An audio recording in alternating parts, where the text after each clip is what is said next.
கடந்த வாரம் சகலகலா வல்லவன், ஆரஞ்சு மிட்டாய் மற்றும் இது என்ன மாயம் என்று 3 தமிழ் திரைப்படங்கள் வெளியாகியுள்ளது.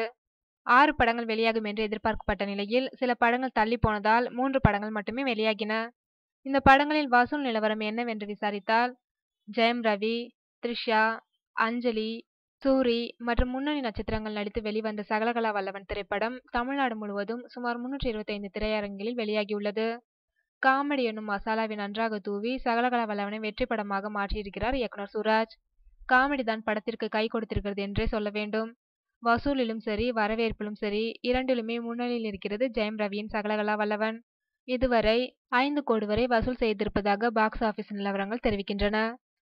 விஜய் சேதுபதி நடித்து தயாரிக்கவும் செய்திருக்கும் திரைப்படம் ஆரஞ்சு மிட்டாய். விஜய் சேதுபதியுடன் இணைந்து ரமேஷ் திலக், ஆறுமுகம் பாலா மற்றும் அர்ஷிதா ஆகியோர் நடித்து வெளிவந்திருக்கும் ஆரஞ்சு மிட்டாய் தமிழ்நாடு முழுவதும் சுமார் 175 திரையரங்குகளில் வெளியாகியுள்ளது. பிஜு விஸ்வநாத் ஒளிப்பதிவு செய்து இயக்கிய ஆரஞ்சு மிட்டாய் விஜய் சேதுபதியின் ரசிகர்களை கவர்ந்திருந்தாலும் கூட திரைக்கதை மற்றும் காட்சி அமைப்பில் கோட்டை விட்டுள்ளதாக கூறுகிறார்கள். ரசிகர்கள் அதிகம் எதிர்பார்த்த திரைப்படம் ஆரஞ்சு மிட்டாய். விஜய் சேதுபதியின் நடிப்பு நல்ல வரவேற்பை பெற்றுள்ளது.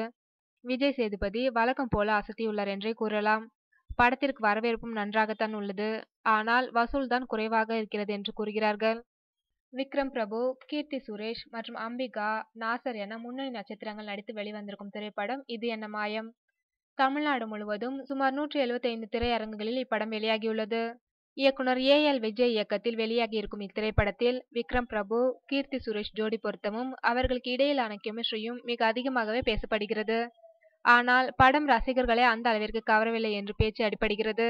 2001ஆம் ஆண்டு வெளிவந்த சிரோனா ஏஜென்சி என்ற கொரிய படத்தை பார்த்தால் இதை பார்க்க தேவையில்லை என்று கருத்துக்களும் வெளியாகியுள்ளன.